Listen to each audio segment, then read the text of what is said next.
On this week's episode of the Genetic Genius podcast, my guest, Michael Hughes, discusses his holistic approach to healing movement so that people can live happier, healthier, and more pain free lives. Michael is the founder of Gymnazo, a seven-figure functional training facility in California that focuses on integrating restoration with performance in a highly leveraged suite of services. His facility ranks in the top 5% of America like-sized gyms for revenue. He retained 80% of his clientele throughout the pandemic and kept his entire staff employed. In 2020, Michael launched the Multidimensional Movement Coach, or MDMC, certification to share his formula for success with fitness trainers all over the world. The CEU approved certification teaches fitness professionals how to program beyond a one size fits all, how to retain clients through elevated service standards, tailored motivation and correction to match client styles and modify for a variety of common movement dysfunctions. Hi, everyone. Welcome to the Genetic Genius podcast. And I'm so excited today to have my guest, Michael Hughes. We're going to be talking all about movement and how it relates to our body, our cellular health, longevity, DNA. It's going to be amazing. So let's jump right in. Hi, Michael. How's it going? Good to see you. Nice to see you too. It's going great. I love your equipment in the background, like all of the, what are those, foam rollers? They're called Vipers, actually. Yeah, it looks like a foam roller, but Vipers. It's basically like very mobile barbells, in a sense. Oh, cool. I need some of those. Those look really They're pretty fun. awesome. Yeah. Before we jump into talking all about movement today, which is going to be our focus, I'd love for you to just introduce yourself. Let us get to know you a little bit. No, you got it. Absolutely. I was like someone's past and history, where they came from. I've been destined for this job. Ever since the eighth grade, I knew what I wanted to do. I wanted to help people through movement. And it really started as like bodybuilding in eighth grade. That's kind of, what else would it have been? You know, it's all about vanity and physique and looking good. But it was really awesome to connect with people and to realize that I could give, I could help. I could provide an opportunity for people to say, wow, that's really cool. How do I do that? And though I was stealing from Arnold Schwarzenegger's modern book of encyclopedia for bodybuilding, it was still a resource for me. We've all stolen education in a sense. But it gave me this sense of, it was really cool, like how selfishly I wanted to do this, but it gave so much selflessness back. Like you really provided that feedback loop, which was really cool. So then I was like, hey, well, what's the top person who knows movement? And another time I was like, oh, it's got to be a physical therapist. So I pursued that education all the way through college and internships, and even went to certain colleges where my uncle was actually a physical therapist. Long story short, though, I'm really glad I never became a physical therapist. No disrespect for physical therapists. But I really found that there's much more to physical therapy than what physical therapy schooling teaches and provides. The box is pretty closed, relatively speaking, to a traditional physical therapist. And I didn't like that. And when I started to do internships at physical therapy, it was like, wow, like a mill in a sense. And I understand why it's a mill. You have to see enough patients to get the insurance to pay you enough to get enough to keep the doors up. Like, I get it. So I was like, that turned me off. I'm not saying all people are like that. I totally get it, but that was my experience. And I was like, gosh, I think there's more to it. And luckily enough for me, I actually never got into physical therapy school. I tried 8 different times, and I'm not smart. I'm very intelligent, but I just didn't look good on paper for the way they wanted to see people. So long story short, I found an alternative way to do movement. Just so you're an alternative medical doctor in a sense, right? I could say that. I'm an alternative physical therapy practitioner. I'm not licensed like you are, but I have the education to really profoundly change how people move from day-to-day functionality all the way to sports performance and high-end athleticism. And it's really about thinking outside the box. It's about expanding the box, not thinking outside the box. We want to think where science allows us to move. And that allowed me to produce the facility that we're in now that really takes movement to a multidimensional component that really treats joints, muscles, and the nervous system, most importantly, how to facilitate the capacity of what our body really has to offer. And that's what I'm really excited about sharing with anybody who wants to listen, to be honest with you. So. I love that. I love everything that you said. And it's interesting how we have this part of ourselves from childhood too, that stems us and we're like, yeah, I love this. And it creates this whole wave of our life. Sometimes we get off track, but I ask a lot of my patients, what was your love when you were a kid? That's what you need to get back into if you're feeling like that rut. And I love that you have maintained that passion from childhood and still have it a part of your life, because it probably brings you a lot of joy. Yeah, to me, I don't really consider this a job. Like, someone says, you're a personal trainer. I'm like, oh, yeah, I guess I don't attach that. I attach that I'm helping people move better, and that just so happens to have titles. Yeah, it's just a title. Exactly. Yes. You have your wonderful display behind you, and we're going to be talking a lot about kind of different ways with movement. And I love your skeleton too behind you with the pelvis. And I'm sure you talk a lot about that with your clients as well. So if you don't mind, I'd love for us to start with the basics, which might seem pretty simple to our listeners, but why is movement so necessary for our health, for our longevity? What happens when we become stagnant, so to speak? I'd like to start off with a little bit something like this. People have been searching for the fountain of youth, literally, actually. Been searching for it. Spanish came over here to literally search for that, and we've already found it.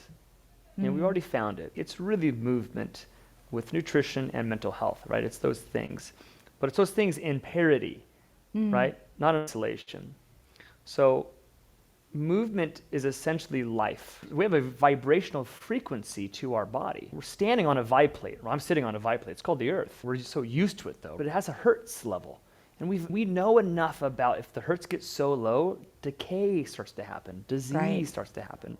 If the hertz get too high, actually, it can also be ruining as well. So we're always focusing on this homeostasis, right? This whole balance piece. And as we're stagnant, it's pretty simple. Look at anything that's stagnant in nature. It gets mucky, it gets messy. Mosquitoes start to grow out of it. All these things start happening. Stagnation. So nature has already told us the end story. Paint dries with stagnation. It's like all these things, like, wait a minute, do we want to be like that, or do we want to be fluid? So our nature is like it's really about finding that how can we move? We've already figured that out. We can move in 3 distinct movement patterns. It's the first page of any book in biology, first page of any book on the movement as that. So anatomy, and it's sagittal plane, forward and back, frontal plane, side to side, transverse plane, rotational. And I say that over and over again. It's, gosh, Michael, that's your whole thing. So that's nature's whole thing. So if that's nature's whole thing, then it should be our whole thing. And so if we understand that every joint, every muscle, every ligament, every tendon, every piece of fascia can move in those distinct patterns, not all equally, that's very important, but they can all relatively move in all those patterns, then we should train those patterns relative to someone's needs and wants. And that looks different, significantly different than what fitness has taught us from the 60s, primarily the 70s as bodybuilding came big, 80s, the whole Jane Fonda came into place in the 90s, and then 2000s CrossFit came. They're all very sagittal plane dominant. So therefore, you're going to be very good at those planes of motion, because when you move the body, you train the nerves, proprioceptors, to move in those same ways. And what you do, you get better at. What you don't do, you get worse at. It's just that simple. Yeah. So train in all the ways that you. That's great. To me, that's foundation number 1. Foundation 1. Yeah, I love that. And when you talked about being stagnant too, and health, I talk about that all the time with patients about how things move through the body, as our body's a big tube. And if things aren't going through the body, through circulation, through the muscles, through the nervous system, it's just everything becomes stagnant. And like you said, that's when dis-ease starts to become rampant, or it can take place of health, because we're just not moving the body, and our organs need to be moved. Right. I like to take a kitchen towel, because people really can understand that concept, either being whipped by one or trying to whip someone in a sense. It seems like a very common thing that it happens in everyday's life. It's been in lots of movies, I think. Yeah. So if you take a kitchen towel and you pull it apart, you see the lines in the towel, the tension And that's how we typically do stuff. This kind of pattern, this pattern. So if you take the towel and you go this way, the lines change. And then really importantly, when you take the lines and go this way, you spin it. How it all happens. And I'm going to go back to that in a quick second because the kitchen towel is also good about being whipped. What happens with a whip is that you throw it and then you pull it back. You get this whipping sensation. That's human movement. It's really this whipping. You throw a leg, you throw the other leg. You throw the leg, you throw the other leg. You step, that decelerates, that throws a transition to the other leg. It's just all this whipping pattern back and forth. Yeah. And the coolest thing about the transverse plane or the rotational plane, in terms of not getting stagnant, is it's really how the body loads so efficiently. And the cool thing about a spiraling effect, which is how like every time our foot hits the ground, it actually would go into relative pronation, and it spirals, the tension spirals up our entire body. That's also the same shape as a DNA helix. I love that. Wait a minute, that's pretty crazy. I wonder if those things have a connection. I'm sure they do. Like either by design or by nature, however you want to think of it. It's pretty crazy. The spiral is a huge aspect of all nature and of human movement.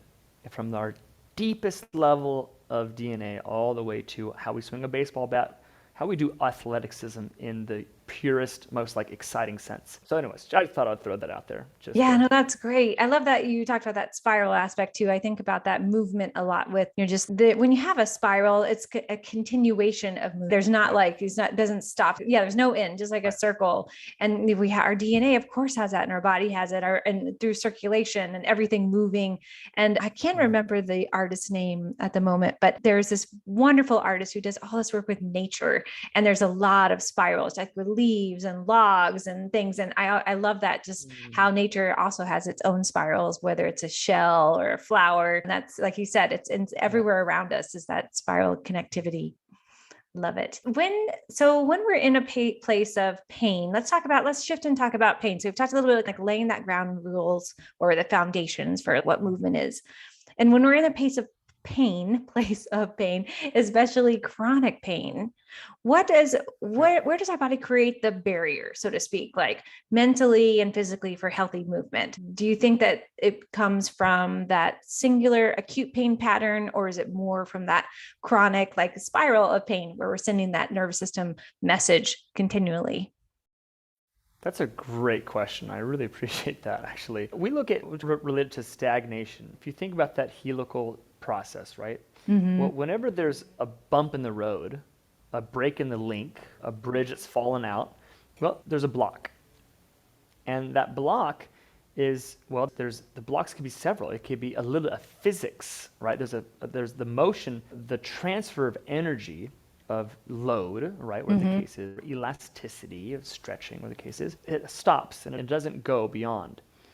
So if that doesn't go beyond, but the motion still has to occur because you'll just fall or you'll stip or you're not actually finish the task, then the body says, wait a minute, I have 830 plus different friends, muscles, that can also share. So it's really cool. So from the physics standpoint, if the soleus, the deep calf, can't take it, the knee cartilage can. Exactly. It's designed to do that. But for how long? For Right. how much? Yeah. So we acutely, right? You can jump off a second-story building and be like, that hurt. Yes. Or you can walk for miles upon miles for months after months with a slight calcaneal eversion dysfunction and overpronate. War of the cases. We can make anything up. And it just starts to send that message chronically to the same system. So that's from a physics standpoint. Well, that also means from a mental standpoint too. It's the same principle, right? Just a different application. If I'm constantly beating myself up for not making it to the facility, to not going on the walk, for not eating healthy, what are you saying to yourself? I'm a piece of crap. You may not say that out loud, you're saying that impersonally. So you go eat that massive dessert, you feel like crap afterwards. I think that's very acute. Versus you just always eat a little too much sugar for breakfast, just for some reason or another. A donut or something. Yeah, exactly. And it's the same principle. So what does that do to the chemical reaction in the body as it continues to process too much? And your intestines just keeps getting inflamed. And then it finally can't digest. It's just a turntable all the way through. Now I have celiac to disease, whatever. I'm just making stuff up. So that's the kind of interesting process. And the soulful piece just goes even deeper. Am I good enough? Can I ever do it? So I think it's very interesting how we really manage, and how we manage pain is the same thing. It's like, where is it coming from? Our body's very good at telling us, it's extremely good at telling us where it is. It's at my knee, it's at my hip, it's at my hip flexor, it's at my low back, it's at my neck. The body's extremely good at telling you what is going on, but it's very poor at telling you why it's going on. And as someone, most of the time, even for me, I don't fix my own self. I'll try, but if I'm getting stuck, I hire one of my coaches. Because I can pull once I'm emotionally attached to pain, it's very hard to be logically thought process or think logically about the pain. Because I just want to rub right where it hurts. Just go right there. Just go. Reality, again, if the hip doesn't have access, a very mobile joint doesn't have access to extension, flexion, abduction, internal, external rotation, and you do a movement pattern that requires one of those significantly, the body will still say, I'm going to do it for you because I'm your buddy. But the L5, L4 junction is going to have to take a little bit more rotation in those facets, and that facet's going to say, I only got about 3%, whatever, and I'm going to ask for 5. I'm going to have to start pushing into that nerve canal, and hence we get this problem. Right. And then it becomes a slight limp that we don't even know about because we're so routine to it. Our nervous system has become so accustomed to that movement pattern as a good pattern, even though it's chewing up our discs. And that's how we think about pain. It's really, I know you can get punched in the arm, that hurts, and it's the arm that is hurt. And that's, you rub the arm and right. da. But from a chronic movement pattern standpoint, which we all have, we just don't know what we have because it's very small, right? We all have. Once you get tackled really hard in the 7th grade, you limp for a few days and it's gone. It's not gone. It's still there. It's still there. But the body's pretty resilient, though. It takes a bit more than that, potentially, than that sprained ankle. And with that sprained ankle, with that chronic tight hip, even though it doesn't hurt anymore, but now you start to run faster because you're playing this new sport, that's where the limits are reached. So we really have to be able to analyze human movement significantly to really solve sustainable training and conditioning to keep our staticness away for life. And because we're a brand new machine through our teenage years, we can really do a lot of wear and tear and not see a big difference. Even though it's still happening, we don't see it or feel it because our parts are so new. I always like to think about it as a car tire. Brand new car tire, you go and do a burnout, big strip of rubber on the ground, tire still looks brand new. It's not because it's on the ground. It's not on the tire anymore. So how do you continue to rotate your tires around the car to make the longevity? The tire's going to pop eventually. Our life will end eventually. So how do we maintain its nice even wear from joints to muscle tension to chemical to our adrenal? You go deeper and deeper. Right. Deep down the rabbit hole of the body. That's our thought process on this whole thing. We have to be able to see where the dysfunction's coming from. And it could be an environment. It could be a type of shoe you wear. It could be the type of road that you're running on. It's at a slant, and you always run that. One foot's overpronated, one foot's oversupinated for mile after. We live by the beach. People ask. I take a walk on the beach every day. I say, good. Where's the pain? On the way home or the way there? Because I want to know where the slant is. Anyways, that's a big gist of it. Yeah. Oh, that was great. And it's so interesting. One thing that you said about having an injury when you're younger, and then our body has such an amazing ability to forget, quote unquote, forget that thing happened and then move through it. But so if we have the cellular memory, our body remembers every single thing that it's ever done and has happened to it. When we have that cellular memory of an injury, so to speak, like you mentioned, how do we move then beyond that memory to a place of freedom, right? And so if you're having that specific injury that created that pattern where you're still feeling it in the present moment in time, how do you stop that loop of that memory? And so you can be like, oh yeah, okay, so this happened, but it's not affecting me in the present time. I like that. What I really like about technology here and now as we think of it from a hardware software, our iPhone camera that we're talking to, the computer, right? We see it's very easy, right? The camera's the hardware, but the software that we can't even see, it's inside of the camera, it's in a chip, it's electronic. Most of us don't even understand that concept at all. And I'm one of them. I understand Right. coding, I'm like, but I just use my don't ask phone. me to do it. Yeah, I just use Yeah. it, exactly. I push that button, it does it. I'm like, Well, our ta-da. body has the same thing. Our hardware is an adaptive hardware. It's pretty cool. Like the iPhone, it stays the same. It doesn't shift. The hardware doesn't change. I can replace some chips, but it's the same. Our hardware always changes. And it's on this growth curve, right? So it's basically a bell curve. Right. We get better, somewhere around 30, 40. We peak in a sense, maybe sooner, but again, then we start to the downward curve, right? It's just, that's the way it goes. We can change the angle of those changes, which is pretty cool. We can make them steeper or longer or flat. So our hardware changes, but our software, our nerves, we use the word proprioceptors, right, in a sense for movement nerves. And proprioceptors, there's quite a few of them. There's some that just feel the shirt on my body. And the cool thing about these proprioceptors, when I put the shirt on this morning, I felt it. But in a few seconds, I didn't even know I had a shirt on anymore. It goes to the subconscious. Yeah, you know? exactly. Not the unconscious, but the subconscious. So our movement patterns do that same thing. It just becomes a habit. Yeah. Our body can only process so much memory at once. So if I had to think about digesting my lunch, literally, the chemical equation to do that and reframe how to talk to what I'm talking about at the same time, like, that'd be nuts. We don't So have time for all that. That'd be crazy. I have to balance my pH in my blood right now as I'm talking to you. It's like, Right. there's no way. There's no way. Yeah, it's So it's really complicated. Very complicated, yeah. Even how to fire my mouth muscles to move to say the words that my brain is thinking. Even all that chemical reaction is crazy. So if that's what actually happens, and we don't even think about it, but we did think about it when we were a little kid for a little bit. So I have a 2-year-old. I'm trying to teach him the sound of F. I do that all the time. It's a hard I'm teaching one. the muscle mechanics of it all. It's really fascinating. So when we get injured and that limp goes away, but the tension in the tissue is still, we call it high enough. It's still there, but it's not enough. So our body turns that into stored memory. You said everything is memorized. Right. Stored memory. Well, we have to literally go in and find a movement pattern that throws that up, mixes up the dirt on the bottom of the sediment pond and throws it up. And if we do that, it's either going to be painful, they're going to be weak at it, they're going to be inefficient at it, or it's just going to feel super awkward.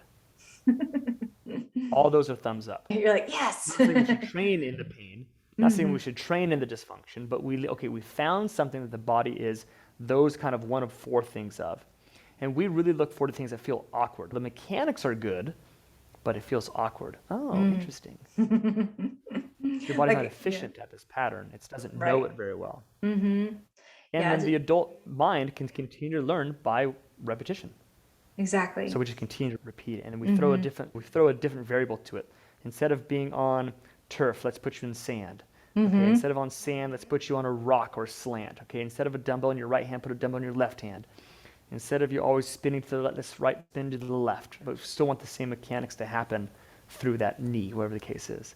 And we reprogram it. It's pretty fascinating that we can do these things and rewrite a lot of memory. Now, we can't stitch together ligaments. I can't heal anybody, but I can provide an environment for the body to heal itself. And no doctor can do that. We can cut somebody and stitch it, but that's it. Right. The body has to go in and literally form its own bonds. Those fibers have to be done itself. Right. Yeah, we just put it in the right environment for healing. So it's pretty cool we all do the same job. From trainer to brain surgeon, we all do the same job. We allow the body to do what it's already programmed from nature to already do. Just can we break the code? Can we reverse engineer that process?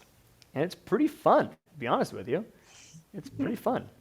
Totally. Yeah. I love that. And I talk a lot about that same kind of thing with my patients about rewriting their health story. It's the same thing. It's your, like from the mental piece. Yeah. I love that. and so it's like, okay, so if this is what happened, how would you have wanted it to happen? Or if this is what's happening now, what's your vision of how it looks like? And it's interesting. I was remembering when you were talking, I was learning how to ski and I'd never skied before. I didn't grow up anywhere where it was snowy.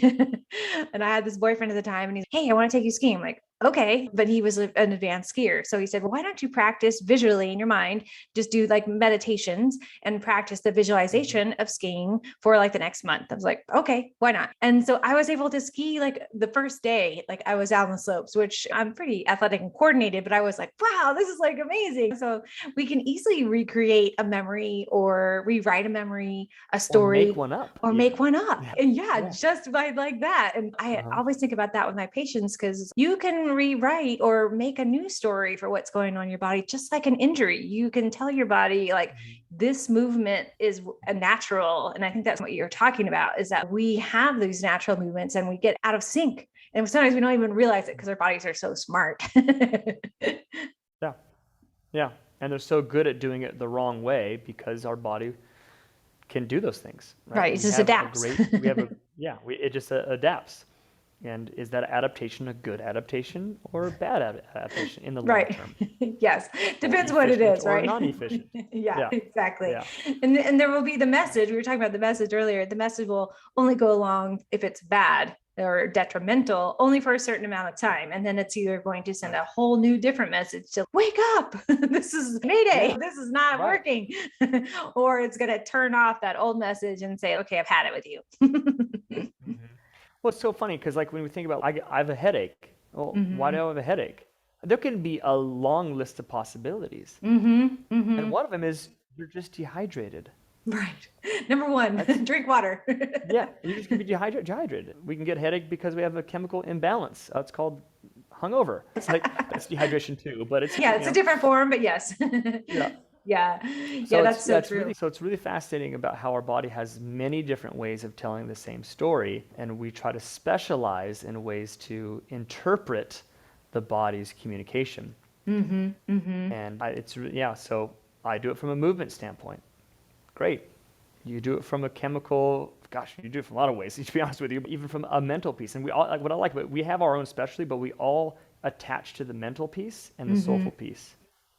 Because they can't be broken apart. We have to be able to we have to understand that if I'm asking someone to do a movement habit, I'm also asking them to do a mental habit. I'm also asking them to think of themselves differently. And the big thing that we focus on is like, congratulations, you're now an athlete. And they're like, what? Like, I don't do athletic stuff. I don't care. You're an athlete of life. Do you Right. walk? Did you walk into our door? You're an athlete. And people are like, I'm not an athlete. So wait a minute. I want you to think about this differently here. Rewrite your own name, in a sense. All of our athletes, our average age in our facility is like 55. And they're moving in ways that you would see, honestly, high-leveled athletes move. Not in the intensity, not in the weight, not in the speed, but the motion patterns are very similar. And we always get people walking, I can't believe you're seeing all these, they become more direct about all these old people moving so dynamically. It's, yeah, you can do that if you train it. And Right. so it really corresponds to everything that we're saying here. Everything is adaptable. Yeah. And we can easily learn a new movement when we have the ability, right, on our brain. And like you Right. said, we have that physical change and shift, the mental change and shift, the emotional change. And so what happens when we're in this place? I think that I don't really like the word aging, even in general, like longevity, just moving into a new place in time. So let's talk about the 3D functional training that you do, because I think that's what we've been talking about, but we haven't named it yet, I think. Is that correct? Yeah. So how does that, let's talk about what it is, first of all, and then we'll move from there. So what is it, first of all? Was that what we've been talking about in general? Is that moving into different planes of field? Yeah. So the easiest way I would show it is, let's just go ahead and just visualize this in a sense. Take your right foot and step forward. We call it an anterior step, forward step. It's come back to square, both feet in front of you, or both feet, in their spot, shoulder width, and then take your right foot and step backwards. Don't move your left foot, just step backwards, then come back home. And then take your right foot and step to the right. Okay, take your right foot, now come back home and step to the left. Take your right foot, spin open, and you're rotating like you're at a kitchen counter, stepping a spin towards the other side of the counter, open up. And then if you're on a clock face, you're going to step to about 4 o'clock. And then take that same right foot and step across the body to like a 10 o'clock. You just did a 3D step pattern. Dance moves. All right. That's about as simple as it gets. But what really happened? The true magic of what happened had nothing to do with what happened in the right leg. What happened in the left leg? Because when I go forward with my right foot, my left hip has to go into extension. When I step backwards with my right foot, my left hip has to go into flexion. Now I'm using these words in a sense. I'll go back to it. If it goes forward, my right hip has to open up. The hip flexor has to lengthen, as an example. When I step backwards, my glute and hamstring have to lengthen on my left side. When my right foot goes to the right, my left inside thigh has to lengthen. When I step my right foot to the left, my TFL, my IT band, my glute medius has to lengthen. And then when I go to the rotational piece, I step open with my right foot, my left inside thigh, my groin area, my adductors areas, my medial quad have to lengthen. And then here's the big one. I save it for the last. When my right foot steps to the rotational left, 10 o'clock on a clock face, my left hip has to go into internal rotation and lengthen the most powerful muscle in our backside, our glutes. And we lose internal rotation access as we age more than anything else. Why And is when that? we lose because we sit down a lot. Oh, Yeah, we sit down a lot. And when we sit down a lot, we know that our hamstrings get a little weaker, our glutes get a little weaker, our hip flexors get a little weaker, our core gets a little weaker. Everything just supported by the chair. That's why it's so comfortable. But when we stand up, our glutes, primarily, as we're talking about them, they walk forward and back. So we're good walking forward and back, but we lose our ability to twist. And that's where most movement problems happen. And that's why a lot of doctors say, oh, don't lift and rotate. You're going to mess up your lower back. In reality, I want to say to them, thanks for really scaring the crap out of them. It's really much more complicated than that. But I get what you're saying. You have to rotate every time you move. It's an impossibility. yeah. Otherwise, you'd But be how like a much? paper Right, you literally be a like robot. doll or something. Yeah, it would not be good. You Right. have to rotate. Right. But it's how much rotation they have.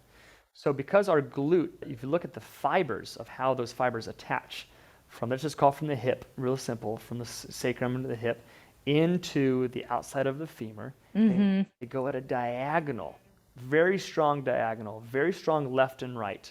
Yes, it is up and down, but it's very strong left and right.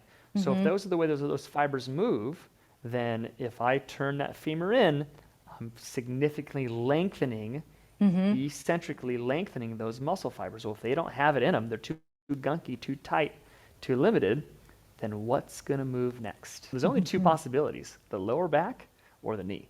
That's right. And they hate to rotate. They hate. No way. But rotation is going to happen. Exactly. They can do it like a few degrees, but then we run out of motion. So in our three-dimensional training pattern, so think about doing a lunge now forward, doing a lunge backwards, doing a lunge right, doing a lunge left, right rotation left. Now we don't just do everything in those patterns, right? I'm just oversimplifying it. But now think about doing an overhead press, a dumbbell press. Right. Think about doing a push-up now with your hands split apart, right hand in front of left hand in front of right, wide, narrow, fingers in, fingers out. Now, if someone would say, oh, that's bad form, I would say, wait a minute. Why is it bad form? And I'll listen to the answer. And I bet it's about some dogmatic way of thinking. I'm not saying that's a negative response. It's a limited response. Right. Yeah, limiting. That causes pain. Why does it cause pain? What shoves my scapula into an externally rotated position? Then it hurts. Why does that hurt? So we really start to dig down deeper. Let's not say good or bad. Let's say why. Let's understand the whole process. Right. Because there's really no such thing as a bad motion. There's no such thing as a bad exercise. There's no such thing as any of those things. Those things can only become bad if it's given to the wrong person at the wrong time for the wrong reason. So we say form is really up to the movement pattern that is needed or requested for the body.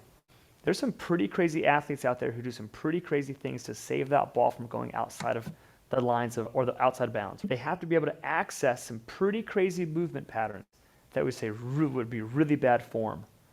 But if we don't train that pattern, then yeah, they'll probably rupture their ACL. They'll probably herniate a disc. They'll probably have a spasmatic and open up a hernia in their abdomen, whatever. Right. You can Right. think. The list could go on. Yeah, so we have to train those motion patterns because if not, when they get into them, when you slip on that ice because you're in a new part of the country and you're not used to ice, when someone cuts you off and you're walking across a crosswalk, and you better move quickly. So if we don't train those scenarios Right. at a level that's periodized, we're not just saying throw yourself into it, then we're setting ourselves up for failure. So if we have to train in three-dimensional patterns, again, I'll go back to some examples. Do a plank. Now take your pelvis and drive it upwards towards the ceiling. Let it fall below to the ground. Obviously, avoid hyperextending of the lower back. Take the pelvis now, shift it left, shift it right. Take your pelvis and rotate it to the right, rotate it to the left. What you've done is you've taken every single core muscle that you possibly have that is loaded from gravity in that position and moved it in the opposite of stagnation. Literally the opposite of stagnation. You moved it in all possible cardinal ways, right? There's always micro motions that you could do, right? Combinations of motions, but Right. so you're really taking it to this full expression of possibility. You're going to find a weakness. You're going to find a dysfunction. Good, let's solve it. Yay. So it's a good thing. It's not a bad thing. We will find them. So it's really about thinking about how can you take your body and progress it through patterns so it not only muscularly has the capacity, but has the neuromuscular capacity as well. Because you're only good at what you train, what you practice. So if you have no idea what it feels like to take your pelvis way out of alignment to the right and way out of alignment to the left, which also happens every step we take, because gait requires those patterns at a smaller level. So I want to train as much bandwidth as possible. I want 200 megabytes of download, even though I'm only use 50, because I want to be sure that I can get my content uploaded and downloaded. Really, case it. So it's really important we make our sphere of three-dimensional possibilities as big as possible for the person appropriately in front of us, 80 to 8. So to do that, we must know our cardinal motion patterns. So that's what three-dimensional training is. Yeah, I love it. Yeah, because it really allows the whole body to, I think I liked one thing you said about the sitting in the chair, because I think all of our listeners, maybe they're not as much as they were, but during COVID, we're really spending a lot of time. A lot of us were working at home now. And even myself, I was working at a larger clinic and now I have my home office. So I move around a lot on my own, but I'm not like getting up and going to the patient room or going down the hallway to talk to the receptionist. So it's a different type of movement. Now I go up and down my stairs over and over again. But yeah, I think people are realizing that when they don't have that movement, their body changes. And when we're in that stagnant place, like you mentioned in the chair, there's not a lot of movement happening. Maybe if you have a rotating chair, you get a little dance move in there, but it becomes very stagnant. And you're working with someone in that 3D functional model where can you walk us through, you walked us through some great examples of what it looks like to try out those different muscles and different movements. What does it look like when someone's working with you in that training model? What does that look like? Maybe just use a small example. I'm sure it could be a long one, like something where you're like, they're coming in with this particular problem. Let's use the knee, because I think knee is super common, especially for that age group that you were mentioning, that maybe is 60 and up. There are more that knee problems that come into play. So that'd be a great one, I think, to talk about. Yeah, so it became very apparent to us as we were building this business model, this training model rather, in a sense, that we needed an ecosystem. And we didn't know that in the very beginning, right? Yeah. Most trainers start one-on-one. Most doctors are one-on-one, right? One person at one time. And there's a lot of positives to that. And from a business model, there's a lot of negatives towards that because there's only so much time and there's only one you. So, cloning is coming. Yeah, it probably is eventually. Yes. So as we look at that, we say, okay, let's take care of that person's need. They're coming in and saying, hey, when I walk and hike, especially hiking, going down a hill, as an example, it really hurts. My knee just doesn't like it. Great, okay. So we take them through a movement assessment and we start to understand, okay, what movement patterns really hurt? Now then we know the knee can flex and extend very well. Those are primary motion patterns, but it can also go through valgus and varus pretty well. Valgus and varus is in and out of the knee, but the foot has to be connected to the ground to do those things, though. So we have to test in functional positioning, not table-based testing. There's a big difference there. And then we know the knee can internally and externally rotate in sync Tib and fib and femur extremely well. Right. But Yeah. When out of everything's sync, connected. very poorly. Right. Yeah. But out of sync, very poorly. So we want to test those motion patterns in the state of gait in walking. So we have to test standing upright.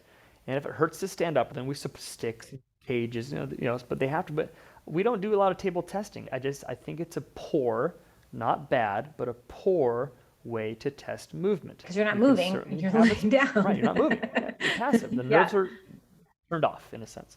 So we understand, okay, it hurts when my knee internally rotates and my foot is in relative dorsiflexion, all right? So we figure that out by using wedges and different things like that. Okay, so we can reproduce the movement pattern. When we reproduce the movement pattern, we say, okay, what muscles and connective tissues are involved with this one? That could be too tight, too weak, too tense, too slacked. And we literally go all the way up the chain, from foot all the way to all the way to neck. I know what you meant. And so that's what we do on a one-on-one. Yeah. And we have to solve for it by using soft tissue work, stretching work, strengthening work. And that's really oversimplifying that comment there because it's vast. But using those modalities in a sense. In a semi-private setting, we do the same thing, but we know enough about that person. Semi-private is like 1-on-4. That's the next stage that we do it. And we still use personalized programming, go through the same process, but we just manage 4 people at once. And you can't just jump into that one. We have already worked through the one-on-one system a little bit to understand that. And then we go, that's all personal programmers, but then we have a group training setup. Now, when we mean group, we're talking like 15 people.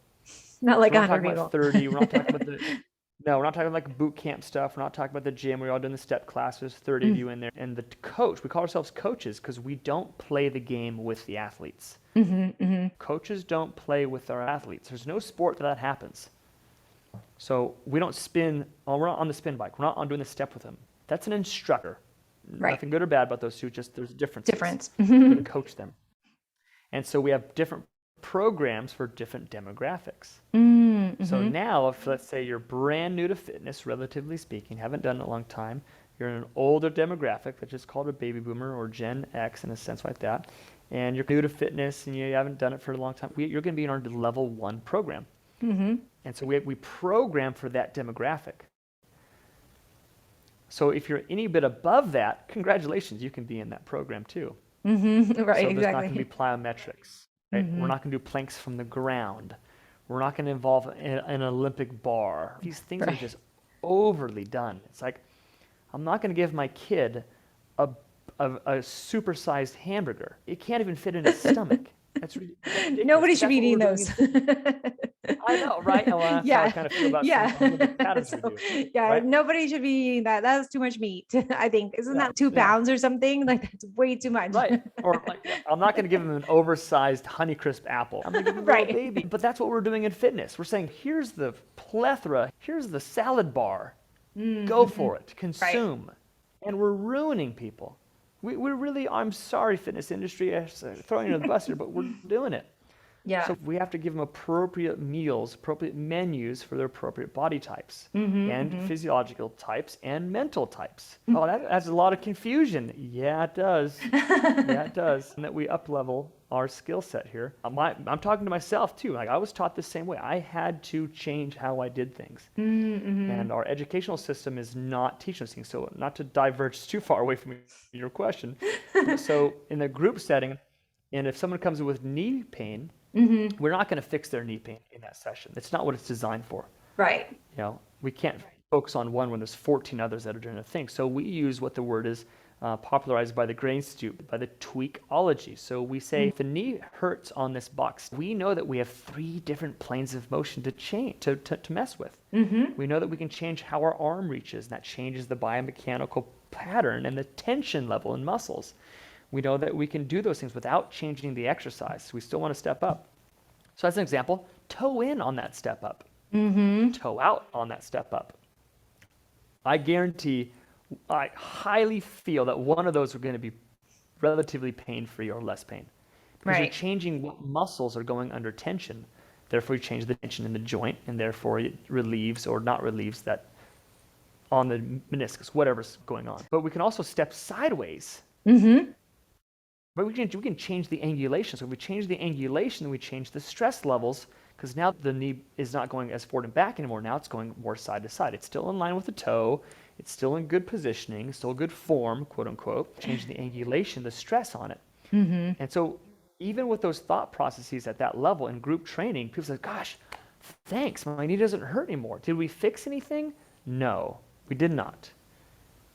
But we tweaked it so it can operate in that workout for that time, for that moment, at that athlete, so they can continue their fitness journey. And I then we love say, that. okay, here's what's really going on. Here's what's really going on. It's actually your soleus is just so bound down, or what any muscle can make it happen in a sense. And then we start saying, here's a way to soft tissue foam roll stretch. And if they can do that on their own, great. If not, okay, well, time to go to the next service. So we keep this internal flywheel of focus. Now, when someone, obviously, we've had people, no one's perfect. We have people who have really injured themselves here. It's happened. Right. We had It someone who happens fractured anytime. it's happened. No one's perfect. We try to do it not from a bad exercise, but just from a circumstance of someone slipped or tripped, or they grabbed a piece of equipment wrong and they just Dropped a dumbbell. yeah, it happens. Yeah. So in those situations, well, obviously we can't help them. Obviously, it's time to go to the next medical professional who can. Whether it be physical therapist, chiropractor, medical doctor, orthopedist. So in our ecosystem of one-on-one to relatively larger group, it continues to feed itself. So when that knee pain comes up, our whole staff communicates. Our whole staff, we have an ability of programs to shift in. Now, even if you're a one-on-one practitioner, you can still do those things. 6 o'clock a.m. is your group time. 9 o'clock is your semi-private time. 11 o'clock, when it's slower, is your one-on-one time. And again, I know it's not a perfect system because not everyone can make those times, but you can start that process. Start that process to offering how you help solve or serve anyone with a joint dysfunction. Yeah. Yeah, that's how we do it. That's great. And I think that joint pain in general is so important because it's how we have most of our movement comes from our joints, right? All of it really comes from all of it. Yeah, it comes from our joints. And I really like what you said too about the group healing sessions or connection community classes, because I think that's really the new model moving forward in a healthcare in general, because it's been so isolated, so individualized, and it removes the group healing aspect. I can't remember the name of the book, but there is I'm sorry, what did you say? Oh, the community, right? Yeah, and removes the community. The tribal function of healing, that we're here to support and provide accountability to each other more so than anything else. So true. Yeah. And studies have shown that when we're in a group of 8 or more, that magnifies our level of healing because we have empathy, we have sympathy, we can have the same feelings, the same motions of healing. And that can be whether it's working out and exercising, or it can be if you're meditating, or just even having dinner with a group of 8 people talking about the same collective thought. And I really think that has been totally lost in our medical field. It's go see a doctor for 15 minutes and then boom. Okay, what happened? That you didn't help me with any part of my healing. And it's not that 15 minutes is the magic number. You have to see more people. Right. Yeah, that's a bad model. You only get paid so much per person. Right. Yeah, it's really fascinating as we look at this. I really look at the individual model. I do like it. Meaning that it is good. You can help individual people with individual problems. And it's very helpful, is needed. But it's so limited. It's so limited in scope, especially with healthcare costs so high. And I'm not in the medical field as you are, but it would be really interesting to see if more workshops could be done by very high-skilled medical staff, especially for those in my field from the orthopedic side and those kind of things. Like, let's talk about what is arthritis really? What is it really? And they can still charge for it. You and I both have arthritis. I guarantee it. It's just not bad enough for us to know it. It's just something in the body is inflamed in the joint area. It's just starting. It's just the process has started. I have 38 years of movement under my belt. I guarantee I've tweaked my knee a few times to start that arthritic process. It's just not bad enough yet. So it's like these things that we can learn, and even from a standpoint of just understanding, like, here's simple ways to start to base. It's like, how do we all know to brush our teeth and floss? How do we know that? because it's been ingrained in our upbringing. Why don't we all know good nutrition? Why don't we all know good movement? Not ingrained in our Yeah, not in our everybody was taught society. that. Yeah, I was so thankful that So I was taught that. yeah, so dentistry has won. We should all follow the model of dentistry. Why isn't it covered by healthcare? I know. I know. Like, I had to say that because I think that's ridiculous. Yeah, it's so interesting. I teach my kids. It is a fight most nights, relatively speaking, that we have to go brush their teeth, Mm-hmm. and I teach them how to do it. And I started realizing, I'm like, wait a minute, I'm gonna start teaching him how to stretch Yeah, at 2. exactly. Yeah. Does my little boy need to know how to stretch at 2? No way. He is so malleable. It's super It flexible. It doesn't matter. It's Right. memory. But why am I brushing his teeth that are just gonna fall out anyways?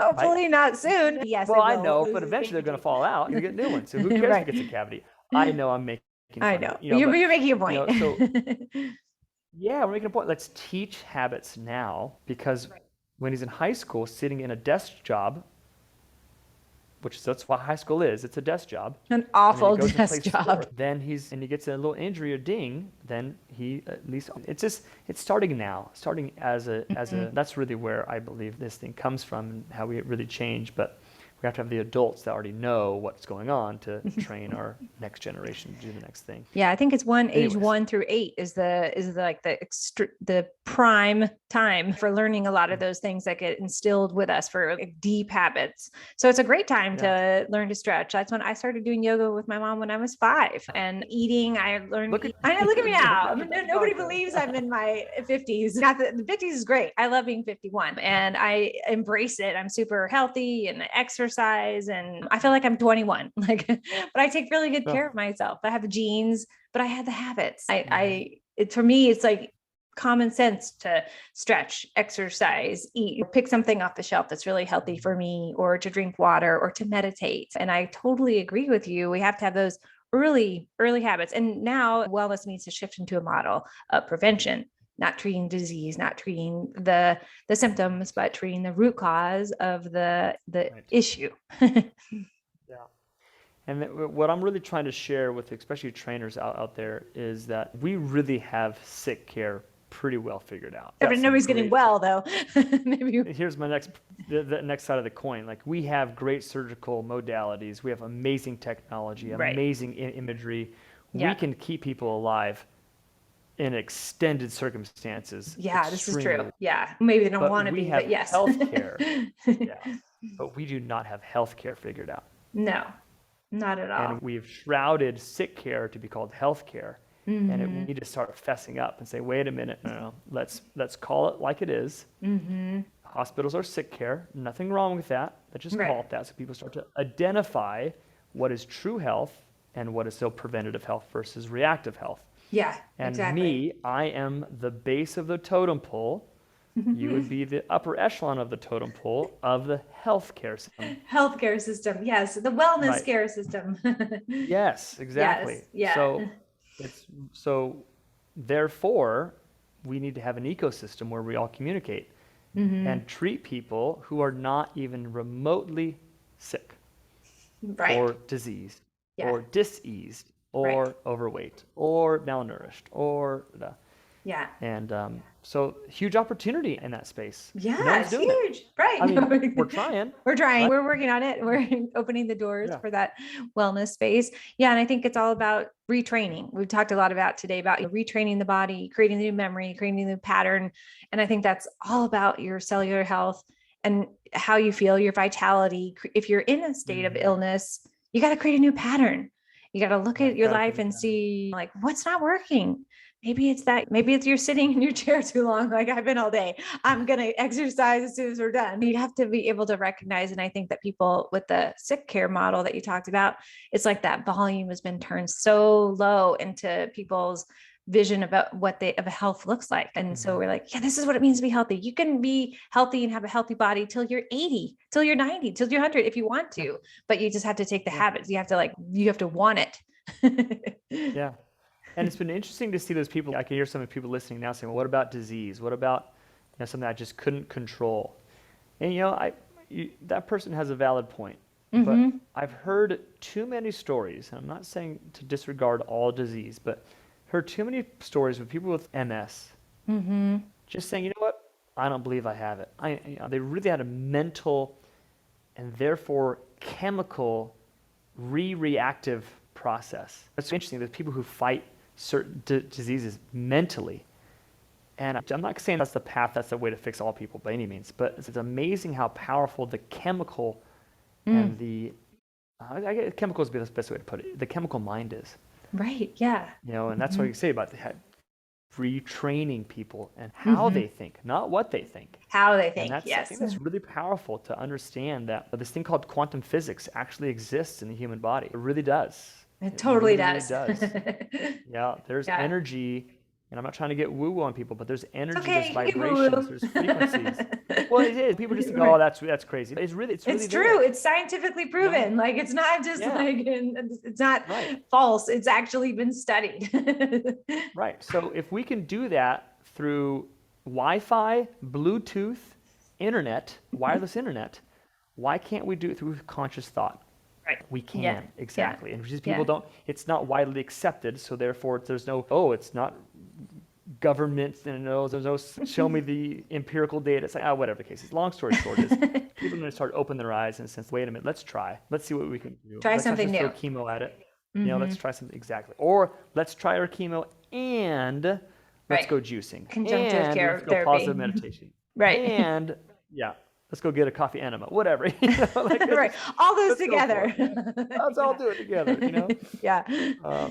Yeah, it's so true. I think So. that people are opening their minds to a lot more alternative healthcare in general. And I think we're going to continue to see that move forward at a much faster pace as people are just ready. People are ready for them to be healthy and for healthcare. Healthcare. Right. Such a strange, odd word. I know. Yeah, exactly. Yeah. Michael, it's been so fun to talk to you today. I learned so much about the body and movement. And as we're wrapping up today, I'd love to touch on a few more things briefly. One, I'd love for you to talk about your multidimensional movement coach mentorship. That was a lot for me to say there. Our MDMC. There you go. MDMC. We believe a coach is not just someone who is a specialist of a great basketball coaches know the game extremely well, but actually know how to coach their players extremely well. I love the show of Ted Lasso. Oh my God, I love that show. He's a miserable soccer coach, right? But he's so great. Soccer coach, but he's such a great coach. He trains the behavioral sciences, not the physical sciences. And we have so many coaches in our entire life. So I believe in the physical fitness arena industry, we need better coaches. Mm-hmm. We don't need people with better form. We don't need people how to teach conditioning better, how to lose weight better. We need better coaches. Mm-hmm. And we need the cornucopia of knowledge to make those things happen, from the physical, biological, and behavioral sciences, for those holistically to come together in multi-dimensions. Right? I'm not talking about movement here. I'm talking about dimensions, different aspects of how to think, connect to clients, coach clients, set up your operations, right? Very important, creating your own ecosystem, and also knowing the body at an extremely multifaceted layer. So we've developed that in our facility here in San Luis Obispo, and we've had tremendous success. In fact, so much success we didn't even know how successful we were until other people started to visit us and say, like, well, you guys got something special here. So we said, wait a minute, should I just go and start opening up new gymnasiums all over the world? And the answer is no, that's too slow. It's too slow for me to do that. In fact, let me just teach people exactly what we do, how we do it, via internet, via mentorship, via forums, via communal. Like our industry is so siloed because we're so afraid to share, because we may think we're wrong or better than a collective consciousness. So we've opened up to this mentorship where we're dying for people to express movement, training, coaching, and operations at this level that at least we do it at, not so that our name can grow, so that the coaching industry and physical fitness industry can grow, and we're eager to share it. Gymnasium EDU is a great place to go to read more about it. Check out our YouTube channel, Gymnasium EDU, if you want to get a link there.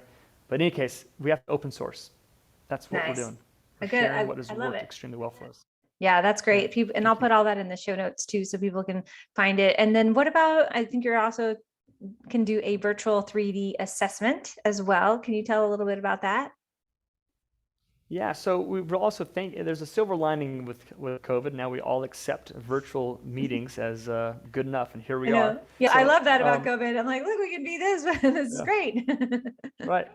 Yeah, people don't want to go back to their office space. They want us to hit home. So it's really cool. Because movement assessments is really about how well we can see movement, Right. then therefore our two-dimensional screen works. Mm-hmm. And so typically it's very hard to travel to a specialist in the healthcare industry, so we can come to you.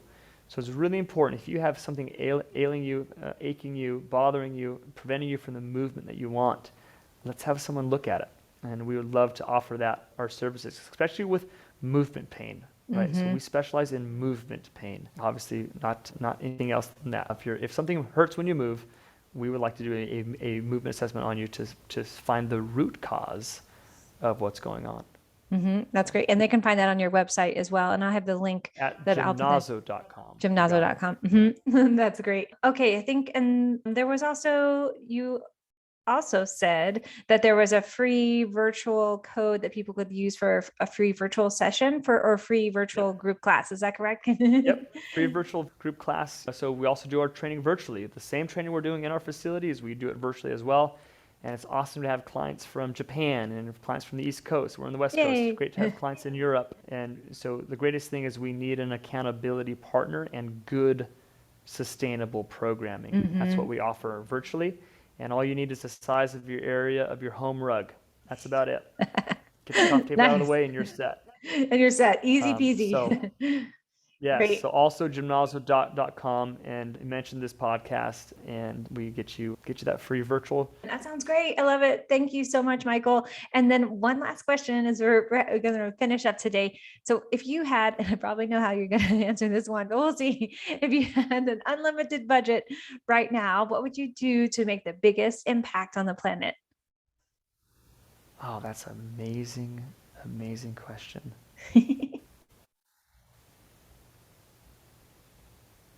I'm gonna have a fun answer for this one. Yay. I would buy the entire world a Tesla. One big one where we all ride in together or individual? Everyone has their own. Everyone has their own. We get rid of a vast majority of pollution. Oh, gosh, I know. That's one thing that I cannot wait to see happen. Like the Jetsons, like we created this whole world in our reality where we don't need cars anymore and we still have them everywhere. I'm like, why are we using gasoline and killing the planet? Yeah, that's a great one. I love that. You can do that. I will. All right, yeah, that's fully support that one. Yeah. Well, and great. then therefore the electrical grid to go with it though. So right. Yes. You have to have both. Yes. It has to be yeah. Or maybe there's an alternative too. So I think that we're going to see a lot more alternative things happen. Like you said, we're so smart. We can do all these things with Wi-Fi and everything you said. We should be able to we can create an ultimate like transportational system that is super eco-friendly. I know we got to be able to do it. Right. What 100 years ago we thought was impossible, literally impossible, is possible today. Right. So therefore, what we think is impossible right now in this conversation, people are going to listen to me like, oh, what are they talking about? No, I'm holding the vision for something new and amazing to come. I can't wait. I'm already riding in it, whatever it is. Thanks so much, Michael. It's been such a joy to have you on this show today. I really appreciate your time and your amazing tips and just your great, thorough explanation of how the body works. I appreciate it. It was a lot of fun chatting with you. Thank you. Thank you.